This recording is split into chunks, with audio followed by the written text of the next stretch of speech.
Bonjour tout le monde, je suis très heureuse de vous retrouver aujourd'hui dans un nouveau lieu, un endroit qui n'est pas mon endroit habituel puisque je suis en voyage.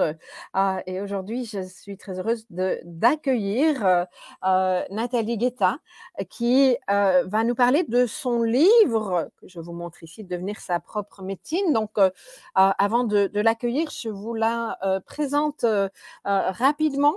Les docteurs en médecine et coach écoféministe. Alors, Nathalie a une carrière de médecin de prévention auprès des pompiers de Paris et l'exploration de la santé intégrative dans un groupe de recherche à l'OTAN. Et puis, depuis 2014, elle a fondé l'ISIS, un institut de santé intégrative pour un monde plus à l'écoute du vivant et pour créer des ponts entre la médecine conventionnelle et les sagesses anciennes. Et Dieu sait combien ça me parle et combien je trouve aussi intéressant son parcours atypique. Ça fait partie aussi de ce qu'elle nous transmet dans son livre. Donc, je suis vraiment très heureuse d'accueillir notre invitée du jour.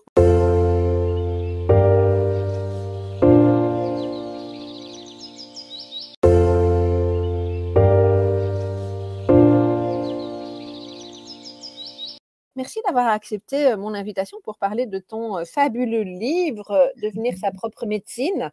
Avant même de l'avoir entre les mains, le titre me parlait déjà. Donc, je suis d'autant plus contente de t'accueillir aujourd'hui.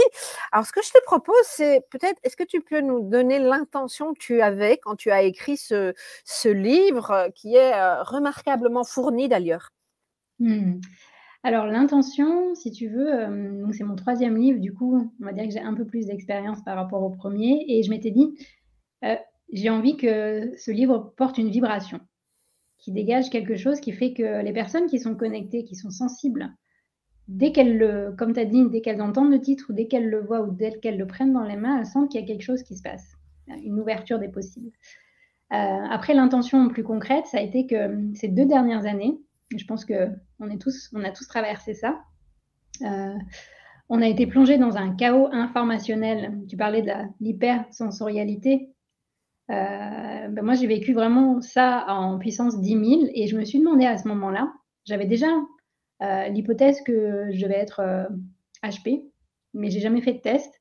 Et là, avec les 2 ans qu'on a traversés, je me dis: «Mais oui, en fait, c'est évident». Et puis je me rends compte parce qu'aujourd'hui j'accompagne beaucoup de femmes qui sont comme ça en transition, qui se questionnent sur notre société ou qui décident de tout quitter pour créer un job plus aligné avec elles. Heu, à chaque fois, je vois que dans leur profil, il y a quelque chose du genre, une hypersensibilité, une capacité à se questionner sur, le système qui nous comprime et qui nous coupe de ce qui est vivant en nous. Oui. Et du coup, j'avais envie de poser, tous mes constats, mes questionnements et mes prises de position par rapport à ce que je fais déjà depuis 15 ans autour de la santé intégrative. Là, j'ai eu envie d'aller plus loin et de partager plus en intimité mon parcours de femme étudiante en médecine, puis médecin, dans un milieu très protocolaire, l'armée en France. Oui. Comment j'ai enchaîné des pré-burn-out régulièrement en me disant que, bah, c'était normal alors qu'en fait non. Et puis comment j'en suis arrivée à tout lâcher pour, finalement aujourd'hui créer un métier qui répond vraiment à ma mission de vie, qui est d'accompagner, de créer des espaces d'empowerment, donc à travers une école en ligne qui s'appelle la Tribe Empowering School. Et donc j'avais envie de partager tout ça. Et aujourd'hui, le fait d'être avec des personnes qui sont sensibles et qui sont dans cette étiquette HP, haut potentiel, zèbre, atypique, et j'ai eu droit à tout ça, hein. Et je me dis: «Mais est-ce que» j'ai envie de poser une hypothèse en fait dans le livre. Est-ce qu'on ne serait pas les pionniers, parce qu'à force de vivre de manière désadaptée par rapport à un système très linéaire, quand on se reconnecte à nos propres ressources intérieures, en fait, ça nous permet peut-être de mieux naviguer dans ce monde complexe, chaotique, que des personnes qui sont dans les rails n'ont pas forcément. Mmh. Mmh. Voilà un Ah, peu c'est le intéressant. mmh. Et donc, bon, effectivement, hein, tu partages, hein, et tu le partages dans ton livre de ce que tu nous dis maintenant, une partie en tout cas de ce parcours que tu as fait, de quelque chose de très conventionnel, hein. En fait, moi je te connaissais, je te connais depuis peu de temps, hein, et en fait, c'est en lisant ton livre ou je ne sais plus quand ton éditeur m'a envoyé, je me suis dit: «Waouh, elle a ce parcours-là» et ça m'a impressionnée parce que je n'aurais pas imaginé que tu puisses, pas que je ne t'en crois pas capable, mais quand je vois la femme que tu es aujourd'hui avec l'énergie que tu dégages, j'ai du mal à imaginer que, tu puisses fonctionner dans un cadre, aussi, conformiste, tu vois? Et en Mmh. même temps, je trouve que c'est un beau message. C'est un beau message que j'ai envie d'adresser aux personnes qui nous écoutent parce que, c'est possible Mmh. de se respecter. Et donc, voilà, parenthèse, j'avais envie d'amener ça. Mais comment est-ce que ton livre, peut plus spécifiquement parler à la communauté qui nous écoute, aux personnes à la fois, hein, puisque je rappelle qu'il y a les personnes qui savent qu'elles sont concernées par le haut potentiel ou qui s'en doutent, et puis il y a celles qui ne savent pas, qui vont juste se retrouver dans la haute sensibilité. Mais voilà, hein, moi, c'est des personnes que j'appelle les émotifs talentueux. Mmh. Comment on peut se retrouver dans cet aspect-là des choses au niveau de ton livre? Alors, du coup, je l'ai écrit vraiment, c'est tu vois, à la base, quand j'en avais discuté avec mon éditrice, c'était l'intention d'en faire un manifeste écoféministe, mais en fait, c'est très intime. Je parle à la première personne et je parle de mes questionnements en tant qu'enfant, née en France, mais de parents indiens, puis ensuite d'une ado qui a dû rentrer en Inde parce que ses parents ont décidé de retourner, voir la famille, qui a décidé aussi de s'émanciper et de choisir une vie occidentale pour être une femme libre et donc de revenir en France pour faire des études de médecine. Donc en fait, je suis rentrée dans toutes les cases, comme il faut, mais je pense que j'ai dû faire une première crise, d'adolescence classique et puis, la deuxième, j'ai envie de dire la grosse, c'est à 33 ans, où j'ai eu besoin de sortir de toutes ces cases et pour moi, ce livre va parler particulièrement aux personnes qui se sentent isolées, qui se sentent inadaptées face à ce système, que ce soit l'éducation, le monde du travail aussi.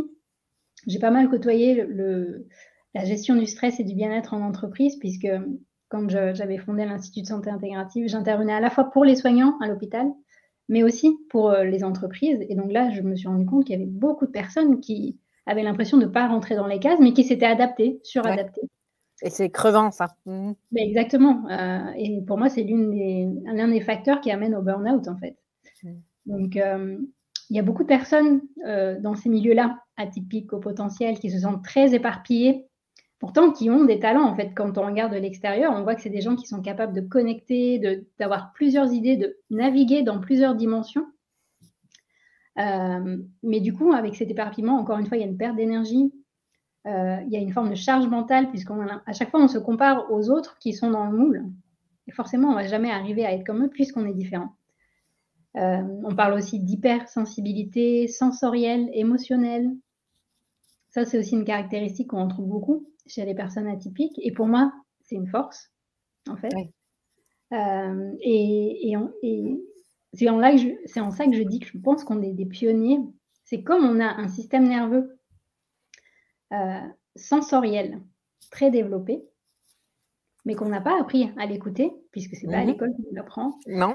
En fait, il y a, en général, finalement, c'est grâce à une maladie, grâce à la douleur ou à la souffrance qu'on s'arrête et qu'on se dit: «Ah, il se passe quelque chose, mon corps me dit quelque chose» Ouais. et dans une manière, optimiste de voir, tout ce qui se passe depuis 2 ans, il y a tellement de personnes qui m'ont fait le retour qu'ils sont en gratitude de ce qui s'est passé pendant le premier confinement, par exemple. Ouais. Il y a beaucoup de choses qui sont remontées, ça n'a pas été facile, mais j'ai envie de dire, c'est un peu comme si beaucoup d'émotifs, de personnes, hypersensibles se sont révélés à ce moment-là. Là où Ouais. avant, elles étaient en suradaptation et c'est comme si on s'était donné l'autorisation. J'ai l'impression que beaucoup de personnes maintenant s'autorisent à aller explorer ça. Ouais, je te rejoins, moi, j'ai envie de te partager ça. Enfin, à titre personnel et plusieurs personnes m'ont envoyé cet écho-là. C'est comme si effectivement l'adaptation dont tu parles, donc il y a bien de la suradaptation, hein, donc Mmh. tellement de suradaptation qu'on se contient et le confinement a encore contenu plus et en fait, c'était juste plus possible et c'est Ouais. comme si effectivement cet excès sur l'excès a fait qu'effectivement, bah, tant qu'à faire, OK, on se lâche ou pas. Parce que je pense qu'il y a des personnes qui Mmh. sont restées dans ce côté-là et effectivement, moi, j'ai fait le même constat que toi et je trouve ça Ouais. super chouette. Exactement, c'est pour ça que c'est là où j'appelle d'ailleurs dans le livre, j'en parle, j'appelle la médecine de Ganesh.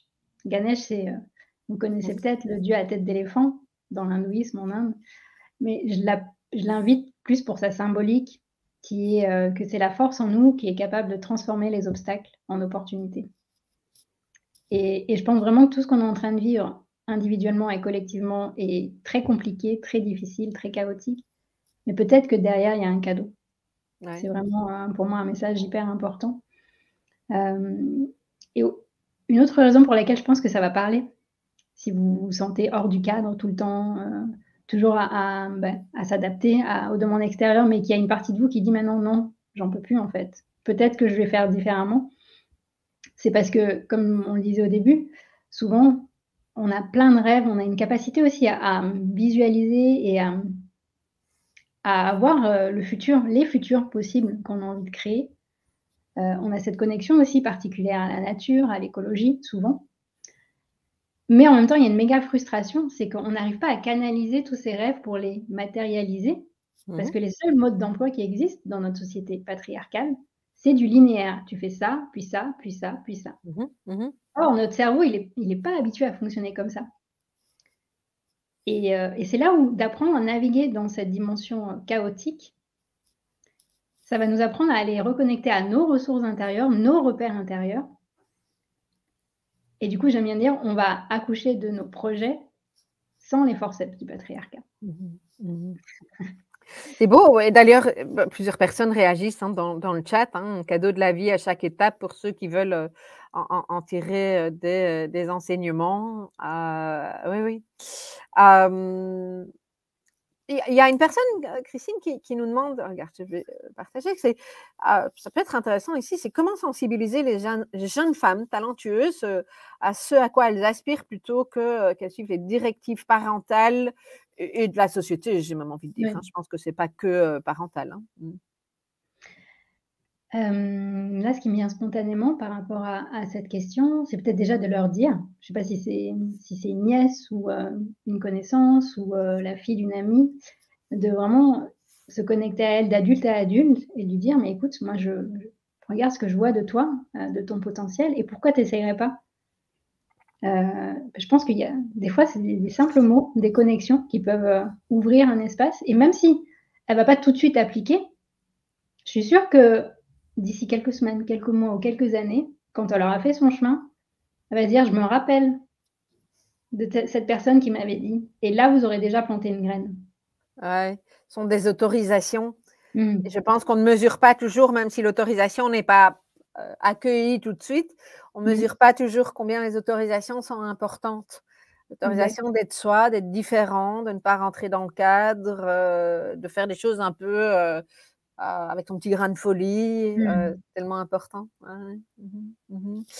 Nathalie, hem, comment est structuré ton livre? On a un peu parlé de structure tout à l'heure. Est-ce qu'il y a un Je disais qu'il est dense. Moi, j'ai trouvé des exercices, j'ai vu des exemples, des modèles également, me semble-t-il, parce qu'il est tellement dense que je pense que, ça va me prendre un temps et ça me fait plaisir de de Mmh. de prendre ce temps, de l'intégrer. Pas l'impression que c'est un livre qu'on lit comme ça, en un week-end, même si on a Ouais, le temps, hein, on semble assez évident.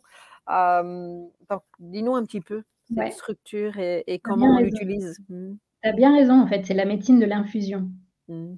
Tu Mmh. tu vas, tu te sers, tu laisses infuser l'information, tu expérimentes, puis après tu reviendras peut-être dans quelques jours, peut-être dans quelques mois.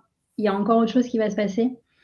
Donc pour moi, comme je vous avais dit au début, pour moi, ce livre, il est vivant. Il porte une vibration, un message et ce mot intégratif, j'utilise depuis 15 ans à toutes les sauces. Au début, c'était comment allier la médecine occidentale avec les sagesses ancestrales. Puis avec le temps, moi aussi, j'ai laissé infuser. Et aujourd'hui, pour moi, ce livre, il est intégratif parce qu'il va faire appel à tous vos canaux Ouais. neurologiques.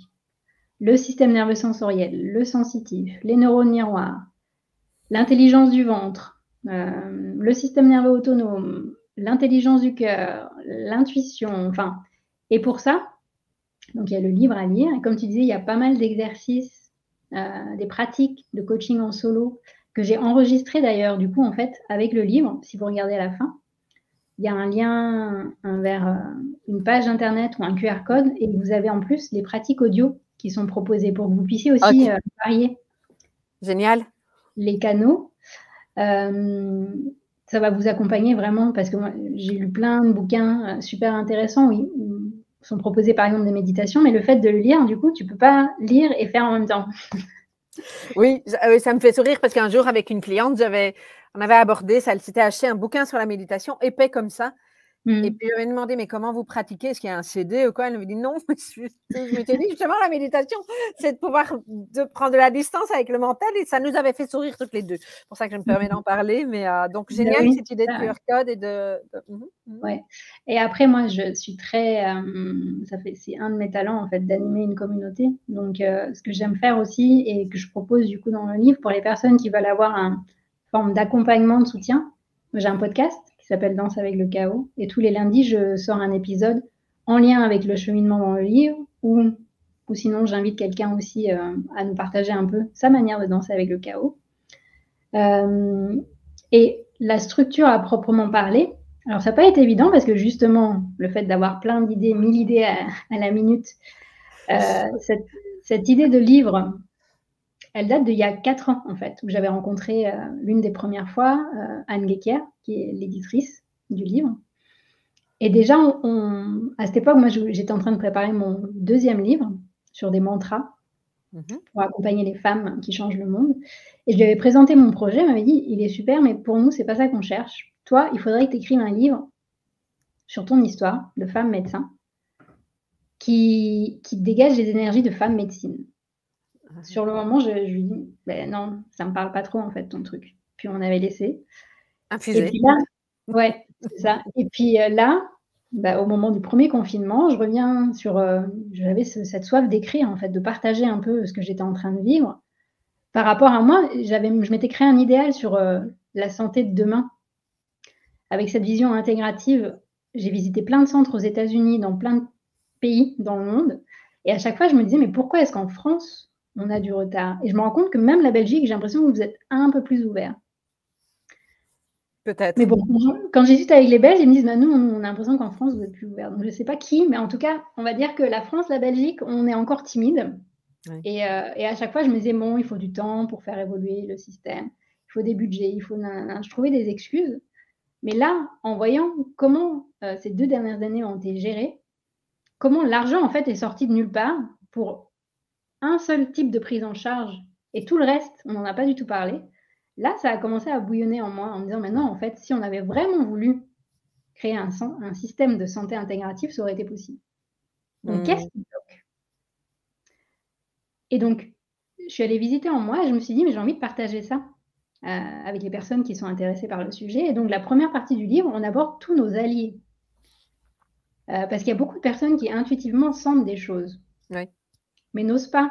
Par exemple, moi je vois dans le milieu d'entreprise, c'est beaucoup de personnes n'osent pas dire qu'elles se sentent, par exemple, connectées à des guides ou qu'elles, écoutent un peu leurs énergies circuler ou qu'elles écoutent leurs émotions. Donc en fait, on garde ça, on censure ça, alors que ce sont des alliés. Heu, on a cette capacité aussi à jouer avec les différentes temporalités. Mais dans le monde conventionnel, on parle que du temps linéaire, Oui. chronos. J'ai vu, tu Alors parles de 4 ça j'ai le regard qui a été attiré hier en préparant l'interview. Je me suis dit: «Tiens, ça me parle» parce que le HP et le temps, c'est pas évident. mmh, Je t'ai coupé la parole, excuse-moi. ah non, Mmh pas de souci. mh. Mmh. Et en fait, il y a d'autres temporalités et nous, en tant qu'HP, je pense qu'on a cette capacité à aller, nous nourrir et nous connecter à d'autres temporalités. Mais ça encore, on nous l'a jamais dit. Donc si on le sait pas, on a l'impression d'être toujours à côté. Oui, à Hem, côté et pas adéquat, une fois de ouais, plus, hein, c'est ça? Mmh mh, c'est mmh. ça. Il y a d'autres alliés pour moi qui sont aussi, c'est notre capacité à nous réapproprier notre histoire d'HP et d'oser formuler nos hypothèses et d'oser donner du sens à ce qui nous arrive et sortir un peu du conformisme de ce que m'a dit, le milieu médical, de ce que m'a dit une autorité autre, pour vraiment se dire: «Mais non, mon histoire, c'est ça et pour moi, l'hypothèse, il m'arrive ça parce que ça et peut-être que je peux, traverser ça, transformer ça comme ça». Ça, c'est pas évident parce qu'on a tellement donné le pouvoir de notamment en termes de santé, à notre système de santé, qui a un sacré travail de réappropriation de notre histoire, de notre corps, de nos émotions, de notre sensibilité. Et je dis c'est un sacré travail, mais en même temps, comme on est nombreux et nombreuses à le faire, moi je suis plutôt optimiste. Donc ça, c'est la première partie, les alliés. Maintenant qu'on est connecté à nos alliés, qu'on se sent vraiment soutenu, on va aller voir nos dragons. C'est quoi qui nous empêche, puisque tout est là? C'est quoi les cailloux? C'est quoi les blocages? Et là, j'invite à une introspection. C'est là où il y a beaucoup de pratiques, à la fois énergétiques, corporelles, pour pas rester uniquement au niveau de la tête. Je partage mes propres blocages et puis je fais un écho avec, finalement, les blocages du collectif. Oui, Il y a beaucoup de oui, oui. choses qu'on a intégrées comme étant les nôtres, mais en fait, c'est pas nous. C'est dans quel système on a été éduqué. Et puis c'est là où, en creusant un peu, je me suis rendu compte que finalement, les blocages, c'est toujours les mêmes. C'est un système basé sur une forme d'autorité, de domination, d'exploitation, patriarcale, capitaliste, colonialiste, esclavagiste. Et là, j'ai commencé à démanteler un peu notre histoire de l'humanité. Je me suis dit, mais il y a plein de zones d'ombre. Je repense par exemple au cours d'histoire de médecine, à la fac de médecine à Montpellier. On s'arrête à Hippocrate. Et avant, on a l'impression qu'il n'y avait rien. Que c'était des sauvages et qui ne se soignaient pas. Alors qu'en fait, moi, en plongeant dans la culture ayurvédique et l'histoire de l'Ayurveda, qui est la médecine traditionnelle, une des médecines traditionnelles de l'Inde, je me suis rendu compte qu'en fait, il y a déjà 2000 ans, ils avaient conscience d'énormément de choses, qu'ils étaient capables d'opérer. Il y a des sites archéologiques où on retrouve des signes d'opération de la cataracte, de césarienne. Tu vois, ça, on m'a jamais dit ça en fac de médecine. Et je me dis, mais c'est des zones d'ombre qu'on a besoin de mettre en lumière pour comprendre que notre médecine occidentale, finalement, s'est créée dans un ADN de patriarcat, de colonialisme et d'esclavage. Donc, on aura beau apporter toutes les méthodes, toutes les preuves scientifiques d'approche plus douce, plus en harmonie avec qui nous sommes, avec la nature, sûrement moins cher que ce qui se passe actuellement, ça ne marchera pas. La médecine occidentale se mettra toujours au-dessus. Et moi, j'ai vraiment à cœur de dire qu'elle a sa place. Je suis médecin à la base, et je pense qu'on sauve des vies, et c'est clair. Mais pour qu'elle puisse trouver sa place parmi toutes les approches, ça demande de mettre en lumière justement ces zones d'ombre de l'humanité. Et puis, en parallèle, nous, on peut mettre en lumière les zones d'ombre de notre propre histoire. Donc, il y a un travail en commun que je propose entre l'individuel et le collectif. Parce que si on ne le fait pas maintenant, je parle des dragons du futur. Et je pense que tu es sensible à tout ce qui est transhumanisme, intelligence artificielle. Moi, je suis à fond pour les technologies. Je suis en gratitude. Regarde, on est connecté aujourd'hui avec plein d'autres personnes et ça peut être au service du vivant. On est d'accord. Mais au service d'eux. Voilà. Et malheureusement, la tech, c'est pas toujours au service du vivant. Ou alors, on te dit c'est au service du vivant, mais si tu creuses, finalement, c'est une forme d'esclavage moderne. Et du coup, j'aborde aussi ces espaces-là. Il y a beaucoup de gens qui ne s'en rendent pas compte. Mais il y a déjà énormément de choses qui se font sur l'intelligence artificielle, sur éventuellement, comme il y a de moins en moins de soignants, les remplacer par des robots, par de l'intelligence artificielle. Techniquement, c'est très séduisant, mais là, on n'est plus du tout dans la relation humaine. Ouais. Humainement, c'est flippant. C'est une catastrophe. Oui, voilà, c'est flippant. Ça fait film de science-fiction, mais malheureusement, il y a des budgets énormes qui sont dépensés pour ces hypothèses-là, Et voilà, donc j'ouvre ces espaces-là.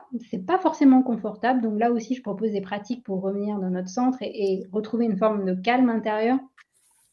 Et ensuite, on arrive, et là, j'avais envie de proposer un espace vraiment de créativité, de sensorialité. Et moi, je partage 13 de médecine qui me permettent de danser dans le chaos, avec cette intention que les personnes puissent elles aussi s'approprier ce qui leur parle et créer finalement leur propre médecine. Donc voilà un peu le voyage qui est proposé. C'est comme ça que j'ai entendu le titre, en tout cas à mon niveau, c'est comme ça qu'il a résonné, devenir sa propre médecine. Hein, c'est reprendre, revenir à sa puissance, et tu nous offres des outils, tes connaissances, ton expérience pour pouvoir, en tout cas, cheminer vers cet aspect-là des choses. Et je trouve que c'est vraiment, vraiment fabuleux. Une question que je me suis posée parce que je pense que c'est le propre de notre communauté de ne pas forcément avoir envie de continuer, de faire quelque chose de manière linéaire. Donc en commençant, parce que moi, hein, j'ai voulu faire les choses bien comme il faut, hein, encore des petits réflexes de temps en temps, commençant par l'introduction, et puis en fait, j'étais voir la table des matières et j'ai commencé à naviguer. J'ai dit, wouh, wouh, wouh.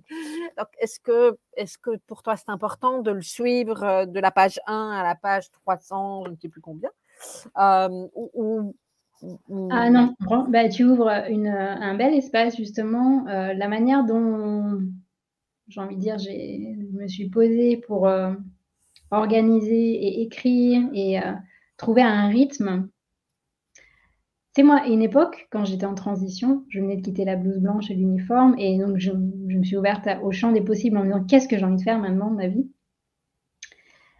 Je me suis définie pendant un petit moment comme créatrice d'expériences sensorielles Mmh. et dans cet espace-là, dans ces espaces-là que j'aime créer, c'est que, les personnes se posent tranquillement et écoutent leur corps, leur intuition et dans ce livre, il y a ça aussi, en fait. De se poser, de s'offrir un temps, peut-être dans la nature puisqu'on est dans les beaux jours bientôt, ou ouais, de s'offrir un moment cocooning et de se poser avec le livre et de quand vous l'avez dans vos mains, de vous dire: «Tiens, Oui.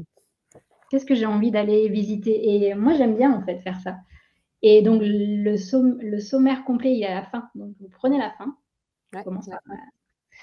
et là, s'il y a quelque chose qui vous appelle, un mot ou allez-y et et vous allez voir Oui. qu'au fur et à mesure, il y a quelque chose qui va se tisser, mais par rapport à vous, ce dont vous avez besoin et vous allez rien louper. Heu, c'est à un moment donné, si vous aurez envie de revenir sur une lecture plus linéaire, vous pourrez, mais il a été construit de façon à ce que vous puissiez vous-même agencer, heu, vos pièces du Aller puzzle chercher, et heu, mmh, donc d'écouter ce qui vibre et aller chercher ce qui est vibrant et juste pour vous probablement, au moment en question.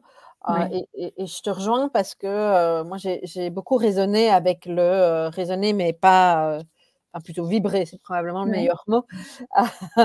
Et il y a comme ça des mots qui m'ont vraiment, par exemple, tu parlais du temps, hein, et Mmh. quand j'ai vu qu'il y avait les 4 temps, tu vois, ça c'est la table des matières, hein, puis Ouais, j'ai retourné, j'ai été voir et puis enfin voilà, j'étais un peu comme une petite fille qui s'émerveillait en découvrant réellement, parce que j'avais pas encore pris le mmh, temps de me poser, de prendre le livre, et d'être en relation avec le livre mmh.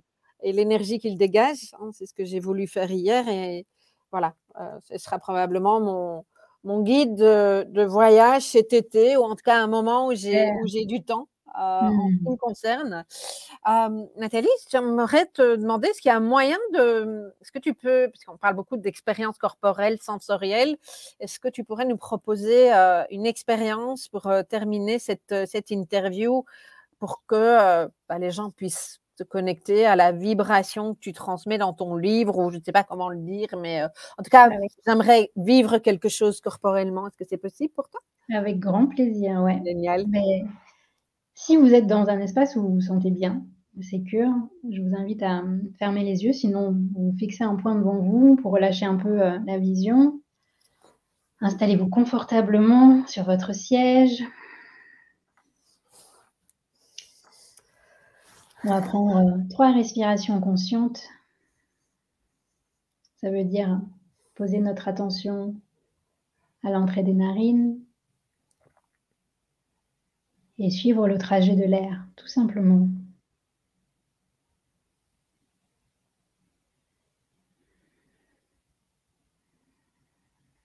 Et ce que je vais vous proposer d'expérimenter ensemble, c'est extrait du livre à un moment donné où je partage justement les manières de penser du système qui sont linéaires ou simples, alors que le monde, la nature est plutôt complexe et chaotique. Et en fait, notre système nerveux est probablement câblé pour naviguer dans le chaos.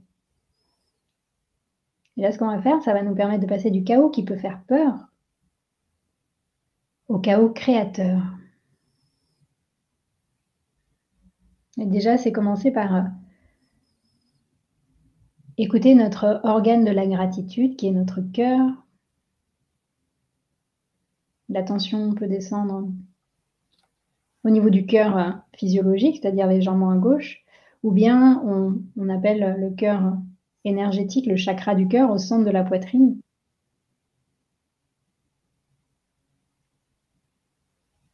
Et d'observer déjà dans votre journée s'il y a un moment pour lequel vous ressentez de la gratitude. C'est peut-être ce matin quand vous vous êtes réveillé,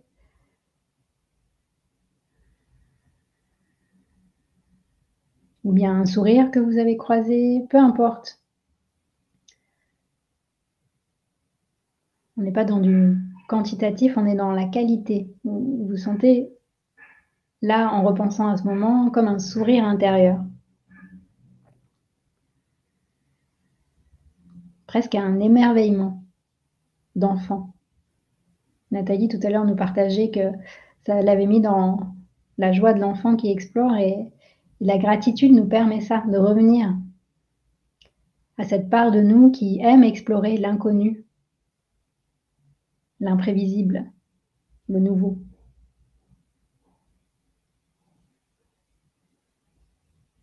Puis on va descendre l'attention au niveau du ventre.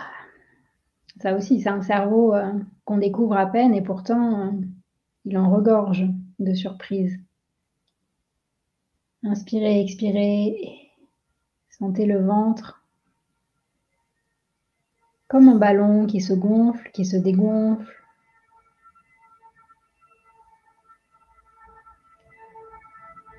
Peut-être que les épaules se relâchent.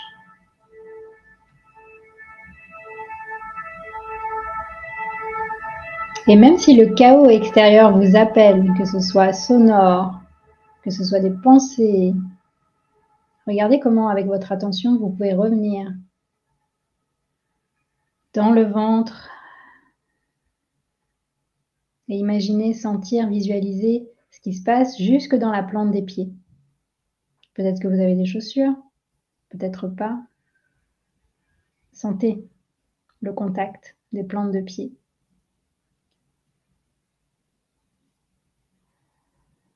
Cette pratique nous permet de nous ancrer, de revenir dans le corps physique. Là où le mental peut être facilement absorbé par ce qu'on appelle l'infobésité médiatique, environnementale, le corps nous permet de revenir à l'intérieur, de retrouver notre axe dans ce fameux chaos.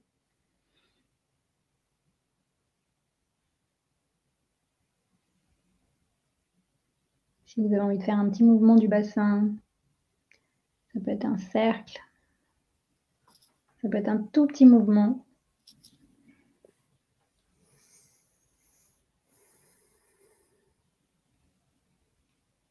Et on va venir déposer nos deux mains au centre de la poitrine.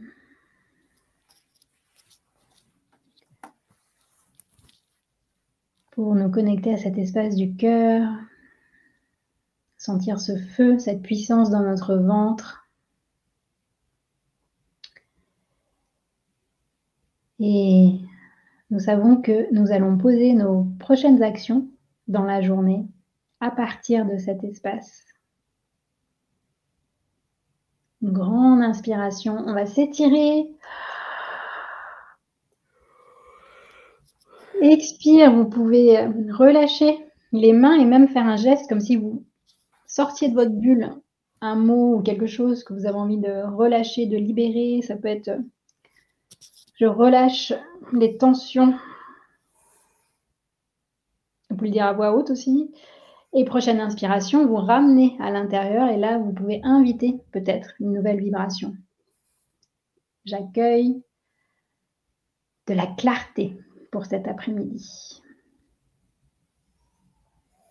Tranquillement, vous pourrez ouvrir vos yeux. N'hésitez pas à partager comment vous vous sentez. Pendant que je vous propose juste, dans le livre, donc je vous parlais de passer du chaos qui fait peur au chaos créateur. Donc ça, c'est des petits exercices tout simples que vous pouvez mettre en pratique dans votre quotidien, des petits rituels. Mais en plus, si vous vous appropriez ce que je vous disais au début, vous vous autorisez à donner du sens à ce qui vous arrive en fonction de vos grilles de lecture, de ce que vous ressentez, même si d'autres vont vous dire autre chose, et c'est possible, peut-être que ça peut s'intégrer, mais peut-être que c'est pas juste et c'est OK de dire non, c'est pas pour moi. Accepter de lâcher tout ce qui ne nous nourrit plus, Mmh, que ce soit tellement. une relation, que ce soit peut-être un job. Je sais, c'est pas facile de quitter un job, mais peut-être que c'est plus juste pour vous, c'est plus aligné et que ce chaos va vous permettre de vous reconstruire.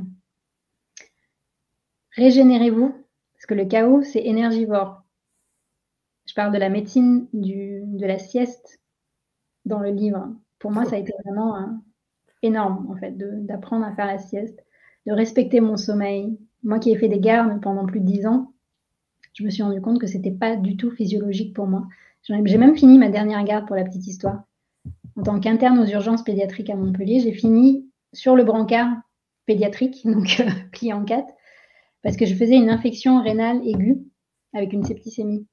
Simplement parce que j'enchaînais trop les gardes et que mon rythme veille-sommeil était complètement perturbé et mon corps a dit stop en fait. Donc j'ai intégré ça comme une information, j'ai donné du sens et j'ai agi pour protéger mon corps. Donc se régénérer, c'est vraiment essentiel. Et enfin, dernière chose qui va nous aider en fait à traverser en confiance toutes tes inconnues, c'est d'apprivoiser justement l'incertitude et intégrer le fait qu'elle fait partie de nos vies et qu'on ne peut pas tout contrôler. Et que peut-être dans cette expérience, la peur est une nouvelle alliée plutôt qu'une ennemie. Donc voilà ce que je voulais vous partager, vous faire vivre comme expérience. Merci Nathalie. Merci pour cette ouverture du cœur et ces perspectives, transmises avec, une vibration d'ouverture et non pas d'ouverture et de cœur et non pas de peur. C'est tellement important aujourd'hui, je Mmh. trouve. Donc, merci et donc je vous rappelle le titre du livre parce que heu, c'est l'objectif premier de mon invitation Nathalie, devenir sa propre médecine. Voilà, il y a quelqu'un qui disait dans le chat, hein, je voudrais le voir pour en sentir la vibration. Et donc on le trouve, on trouve un petit peu partout en Europe, au Québec également, Partout, pas oui, j'ai encore? déjà des personnes de ma communauté au Québec qui l'ont commandé. En fait, vous pouvez le trouver en le commandant en ligne sur les plateformes classiques. Sinon, si vous voulez faire marcher vos petits libraires de quartier, vous pouvez Ça aller c'est chez vos libraires et commander. hein, c'est aux éditions Erol, donc éditions Erol sont, magnifiquement bien, diffusées. Devenir sa propre médecine. Merci beaucoup. Merci à toi. Je te dis à très bientôt, puis je dis à bientôt à toutes les personnes qui nous ont écoutés. Si vous avez apprécié cette interview, bien, dites-moi ce qui vous a inspiré en commentaire, si vous le voulez bien. Et puis, tout simplement, vous pouvez aussi me mettre un petit pouce pour m'encourager à interviewer d'autres personnes. Si vous souhaitez mieux vous comprendre et découvrir des clés pour vivre votre singularité comme une force, je vous laisse télécharger notre magazine Regard pluriel sur le haut potentiel et vous trouverez en description de cette vidéo, il est gratuit. À bientôt!